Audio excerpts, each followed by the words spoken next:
Kan masak Maggi pun tak boleh kan. Korang yang mana lelaki kan yang nak masak Maggi, makan masak Maggi pun tak boleh kan. Aku nak terangkan macam mana masak Maggi First korang kena belilah kuali daripada Sunhouse ni. Dia 20 cm radius. So ngam-ngam untuk masak Maggi Okay, bila korang buka korang punya Maggi tu, letak air dulu. Letak air bagi panas kan. Lepas tu letaklah. Biasa orang Malaysia ni Maggi kari. Letak dia punya pencah.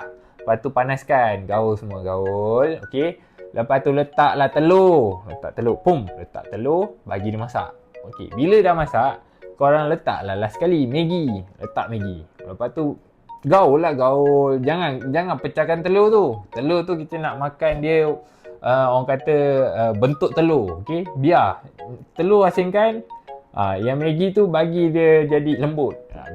Tapi jangan overcook. Kalau korang overcook, dia jadi orang kata tak sedap. Tak sedap. Tak suka, tak sedap. Okay? Dia just nice je. Dia ada kenyal-kenyal dia tu. Okay, sedap. Okay, bila dah siap, korang just tuangkan kat dalam korang punya bekas mangkuk tu. Masuk. Sebab senang dia dah ada muncung macam ni. Senang nak masak Maggi. Okay.